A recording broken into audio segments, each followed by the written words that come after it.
तो नमस्कार दोस्तों, कैसे हैं आप सब। और आज डीएलडी में बात करेंगे कॉम्बिनेशनल सर्किट्स की। तुरंत शुरू करेंगे बिना किसी देर के, लेकिन शुरू करने से पहले दबाना पड़ेगा लाइक, करना पड़ेगा सब्सक्राइब, 4 लोग करना पड़ेगा शेयर। तो चलिए स्टार्ट। पिछले कुछ लेक्चर्स में बूलियन अलजेब्रा हमने पढ़ ली, मिनिमाइजेशन पढ़ लिया और थोड़े बहुत लॉजिक गेट्स के बारे में भी हम लोग पढ़ चुके थे। अभी सीधा आएंगे कॉम्बिनेशनल सर्किट्स पे। कॉम्बिनेशनल के अलावा एक और कैटेगरी होती है जो हम पढ़ेंगे, जिसको बोलते हैं सीक्वेंशियल सर्किट्स। दोनों में फर्क क्या होता है? इतना फर्क होता है, कॉम्बिनेशनल सर्किट्स में कुछ इनपुट्स जाते हैं, कुछ आउटपुट्स निकलते हैं। ठीक है, ये हो गया कॉम्बिनेशनल। सीक्वेंशियल में कुछ जो इनपुट्स जाते हैं और जो आउटपुट्स निकलते हैं, मे बी फीडबैक के थ्रू उसका कुछ यूज होता होगा। जो आउटपुट्स निकलते हैं मे बी कुछ यूज नहीं होता होगा। बट सीक्वेंशियल का मतलब सिर्फ इतना है कि जो आउटपुट मिला मे बी उसको हम एज अ फीडबैक इनपुट में यूज कर सकते हैं। कॉम्बिनेशनल में नहीं करते हैं। बस इतनी बात होती है, सिंपल। ये चीज घुमा फिरा के प्रोफेसर पूरा एक लेक्चर ले लेते हैं बताने में, लेकिन भाई इतनी सी बात है, क्या कर सकते हैं। और हमने क्या क्या देखा था पहले, बस हल्का सा रिविजन करते हैं। जैसे कि ए बी 1 0 1 1 0 0 0 1 और कुछ इस तरीके से। लाइक अगर हमारा कुछ आउटपुट आ रहा है 0 1 0 0, लेट्स से एंड गेट है, या फिर ये कह सकते हैं कि 0 1 1 0 एक्सॉर गेट है। तो डायरेक्टली एक्सॉर गेट बनाने की जगह अज्यूम करते हैं हमें नहीं पता क्या है, तो हम क्या करेंगे, लाइक इसका बूलियन फंक्शन बनाएंगे ऐसे ऐसे करके हमें दिखेगा कि 0 1 1 0 कुछ ऐसे है ना। उसके बाद इसको करेंगे रिड्यूस करके आएगा A B bar plus A bar B, ये आएगा रिड्यूस करके, है ना। अब ये जब आ गया तो इसका सर्किट कैसे बनेगा वो भी पता है आपको कि ए जाएगा, उसके बाद जाएगा बी बार। तो ये जो दोनों चीजें हैं ए और बी, इसको कर देंगे एंडिंग। उसके बाद अगला क्या है, अगला है ए बार, अगला है बी। तो ये दोनों हैं, इनकी एंडिंग करेंगे और बीच में प्लस तो करेंगे ऑरिंग, और ये बन गया अपना सर्किट। ठीक है, तो कुछ इस तरीके से truth Boolean expression, minimization, circuit, कुछ इस तरीके से सर्किट बनता है। तो ये चीज हम देख चुके हैं। तो लॉजिकल सर्किट्स का डिजाइन, कॉम्बिनेशनल सर्किट्स का डिजाइन और कैसे कैसे हम उसे गेट्स के तौर पर रिप्रेजेंट करते हैं वो आ चुका है। कैनोनिकल में हमने पढ़ा था कि सारे गेट्स को अगर एन एंड गेट से रिप्लेस कर दो या फिर एन और गेट से रिप्लेस करके उसको इन्वर्ट कर दो, if it's a case of POS, तो भी हमें सेम आउटपुट मिलेगा। ठीक है, तो ये सारी चीजें हम बात कर चुके हैं। अच्छा, ये थोड़ा अपना ये जो सर्किट, कॉम्बिनेशनल सर्किट्स का डिजाइन होता है, उसमें कभी कभी कुछ थोड़ी समस्या आ जाती है, एरर आ जाती है। इसको हम बोलते हैं ग्लिच। ग्लिच की जो डेफिनेशन होती है, जो बुकिश डेफिनेशन या फिर एक्चुअल जो ग्लिच की डेफिनेशन है, वो ये है कि glitch is basically an error condition on the output caused by something which went wrong in the inputs।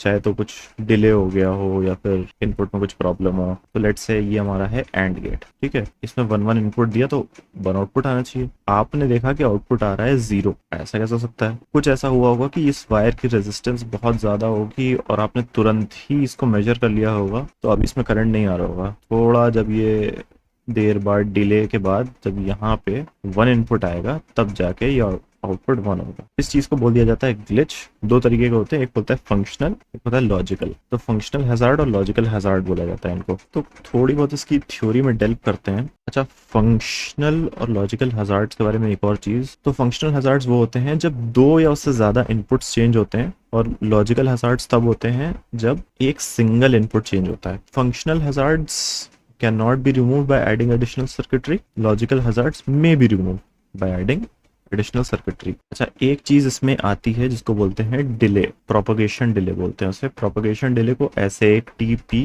Parameter से डिनोट करते हैं। डिले जनरली गेट के लेवल पे होता है। सो लेट्स से कुछ ये गेट्स बने हुए हैं, तो माइट बी यहाँ पे नॉट गेट में एक डिले है। तो अगर डिले है तो डिले यहाँ पे होगा और डिले यहाँ पे होगा। तो जब हम इसमें इनपुट देंगे ना 1 1, तो यहाँ पे 0 आने में थोड़ा समय लगेगा। कितना समय लगेगा वो बताना है। कुछ इस तरीके के क्वेश्चंस आते हैं, तो ये करना पड़ता है पता कि भाई अगर मेरा एक इनपुट चेंज हुआ, ये 1 से 0 हो गया, तो मुझे यहाँ पे 1 कब मिलेगा, कितनी देर में मिलेगा।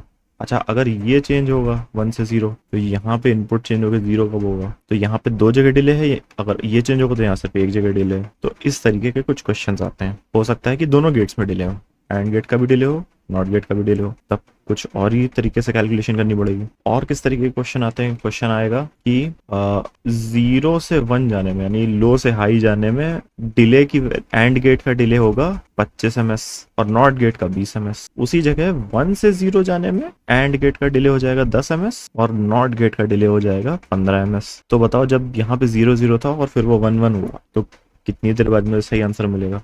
ऐसे क्वेश्चंस भी आते हैं। ये थी कुछ इंफॉर्मेशन डिलेस के बारे में। अब आगे चलते हैं और देखते हैं किस किस तरीके के कॉम्बिनेशनल सर्किट्स होते हैं। तो थोड़ा पहले नोट डाउन कर लेंगे, इस वाले में पता नहीं कितना कवर कर पाएंगे, देखते हैं, बट लेट्स सी। सबसे पहले आता है एनकोडर, फिर आता है डीकोडर, तीसरा आता है मल्टीप्लेक्सर, चौथा आता है डीमक्स, लिख रहा हूँ इसका मतलब डी मल्टीप्लेक्सर। फिर अपने हाफ फुल एडर आते हैं, फिर आते हैं अपने हाफ फुल सब्ट्रैक्टर, फिर सीक्वेंशियल में थोड़े और आएंगे। These are basically applications of your Boolean algebra, circuit reduction, combinational circuit applications. ठीक है, तो होता क्या है कि जैसे एनकोडर होगा, अब एनकोडर किसी एक तरीके का सर्किट होगा, अभी हम पढ़ेंगे कि एनकोडर क्या होता है। अच्छा, एनकोडर को यूज करके रियल वर्ल्ड में कौन सी डिवाइस बनती है? एनकोडर को यूज करके रियल वर्ल्ड में बनेगी आपकी कौन सी डिवाइस? कैलकुलेटर का डिस्प्ले बनेगा। तो होगा क्या, कैलकुलेटर में कुछ ना कुछ होंगे बटन आपके, ठीक है, खूब सारे बटन होंगे। आपने अगर यहाँ पे लेट अस सपोज 8 का एक बटन आपने दबा दिया 8, ठीक है, इंटरनली कुछ ना कुछ यहाँ पे सर्किटरी होगी, वायर्स होंगे, इंटरनली सर्किटरी होगी, कुछ इस तरीके से जुड़ा होगा, इस तरीके से। तो यहाँ पे क्या होगा, ऐसे ऐसे, थोड़ा जूम कर देता हूँ तो आपको दिखेगा, ऐसे ऐसे ऐसे ऐसे ऐसे कुछ इस तरीके से आर्ट बन के आता है। ये थोड़ा गंदा बना हुआ है, यहाँ पे मैं थोड़ा अच्छे से बना देता हूँ। इस तरीके से बन के आता है ना 8। तो एनकोडर का यूज होता है यहाँ पे। तो ये एक एग्जांपल था। अभी इसी तरीके से डिकोडर का कहीं पे यूज होगा, इसी तरीके से मल्टीप्लेक्सर का कहीं पे यूज होगा। तो ये होते हैं एप्लीकेशंस इन सब सर्किट्स के। सारे के सारे सर्किट्स अभी नहीं कवर करेंगे, अभी थोड़ी और चीजें कवर करेंगे, उसके बाद सर्किट्स पे आएंगे। तो सर्किट्स का ये जो एप्लीकेशन वाले सर्किट्स हैं, इनका अलग से 2-3 वीडियो में कवर होगा, क्योंकि बहुत सारे हैं, ये कर चुके हैं कवर, ही कर रहे हैं ये सारे। अब 2 टर्म्स और आती हैं, फिलहाल ये वाले वीडियो में यहाँ पे बात करके खत्म कर देंगे, और ये जो हमने चीजें देखी ये करेंगे बाद में। अभी फिलहाल पीएलए पीएलडी की बात करते हैं। तो पीएलडी क्या होता है? प्रोग्रामेबल लॉजिक डिवाइसेस, और पीएलए होता है प्रोग्रामेबल लॉजिक एरे। ठीक है, तो ये एक अम्ब्रेला टर्म है पीएलडी, इसके अंडर आते हैं काफी सारे डिवाइसेस, प्रोग्रामेबल लॉजिक डिवाइसेस। तो सबसे पहले आता है पीएलए, आता है, इसको बोलते हैं प्रोग्रामेबल लॉजिक एरे। दूसरी चीज आती है प्रॉम, और एक चीज होती है पीएएल, प्रोग्रामेबल एरे लॉजिक। अच्छा, अब इसमें और इसमें डिफरेंस क्या होता है वो देखेंगे बाद में। फिलहाल पीएलडी के 3 सब टाइप्स होते हैं। एक तरीके से होता क्या है कि ये डिवाइस, कुछ ऐसे डिवाइसेस बन के आती हैं, उसमें कुछ स्पेसिफिक सेट ऑफ इनपुट्स होता है, स्पेसिफिक सेट ऑफ आउटपुट्स निकलते हैं। यहाँ की इंटरनल सर्किटरी में पिन्स लगती हैं, आप बहुत सारी पिन्स लगा सकते हैं, जिससे कि इसका जो आउटपुट है इनपुट्स के अगेंस्ट वेरी होएगा।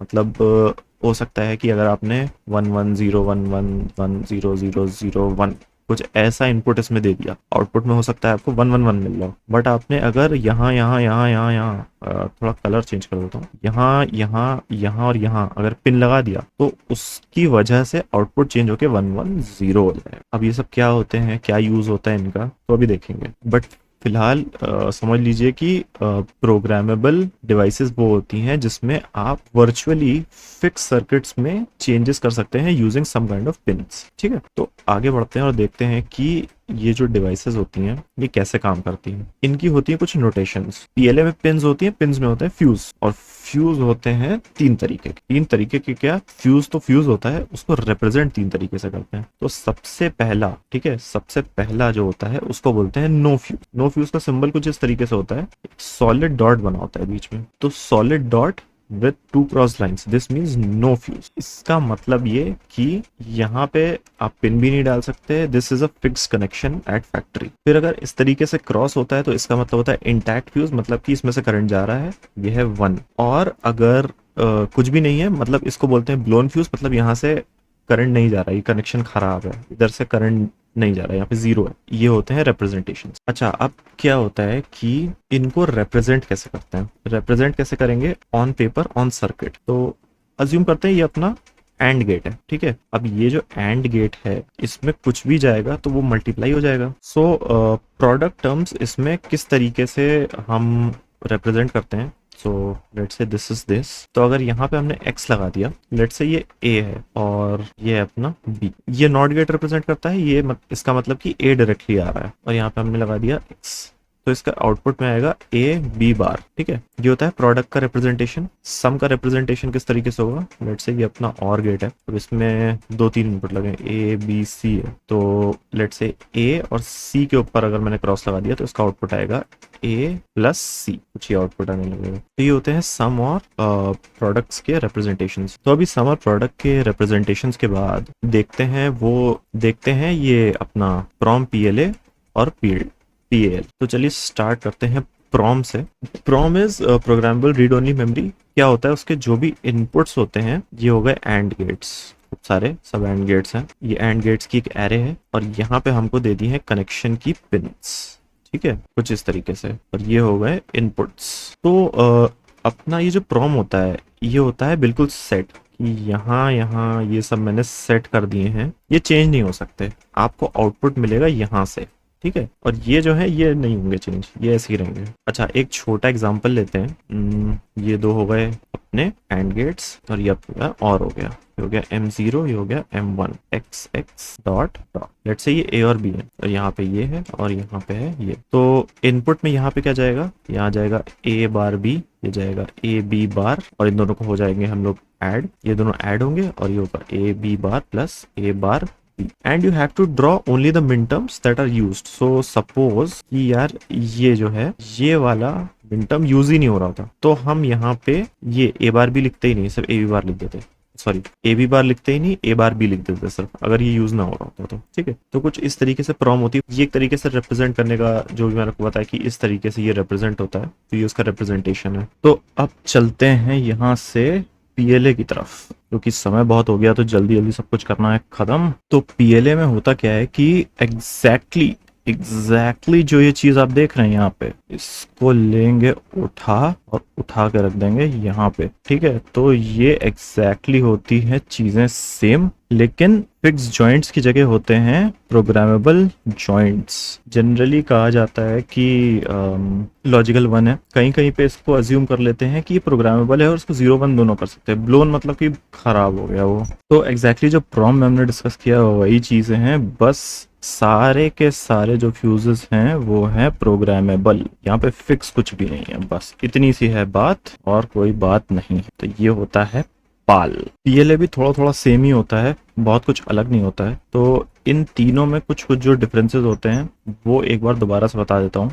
अपना जो प्रॉम होता है उसकी जो एंड एरे होती है, ये समझ लीजिए आपकी एंड एरे है, उसके बाद ये आपकी सारी और एरेज हैं, ठीक है। तो प्रॉम में जो एंड एरे होती है वो होती है फिक्स्ड, ठीक है, और जो और एरे होती है वो होती है प्रोग्रामेबल। पाल में यानी कि PAL में जो आपकी एंड एरे होती है वो होती है प्रोग्रामेबल, और जो आपकी और एरे होती है वो होती है फिक्स्ड। और जो PLA होता है उसमें दोनों प्रोग्रामेबल होते हैं, बस तीनों में होता है इतना सा डिफरेंस। और यहाँ पे हो जाता है अपना कॉम्बिनेशनल सर्किट्स का हिस्सा खत्म। बचा क्या, अब अपना इसके बाद करेंगे एनकोडर डिकोडर मल्टीप्लेक्सर वगैरह, जो हमने देखा था यहाँ पे। क्या देखा था हमने यहाँ पे, ये सब फुल एडर हाफ एडर हो चुका है, सबट्रैक्टर्स और डीमक्स मल्टीप्लेक्सर एनकोडर डिकोडर ये सब करेंगे, ठीक है। तो चलिए आ जाते हैं वापस। तो चलिए, thank you so much for watching this video. और अगर इस वीडियो में आपको कुछ अटपटा सा लगा हो तो जरूर कमेंट करिएगा। मैं देख रहा हूँ कि आप पूरा वीडियो देख रहे हैं कि नहीं, मुझे 100% पता है कि आप नहीं देख रहे हैं, एनालिटिक्स में दिख जाता है, लेकिन अगर देख रहे हैं तो क्या अटपटा दिखा इसमें वो कमेंट करिएगा। चलिए मिलते हैं अगले वीडियो में, तब तक के लिए बाय बाय।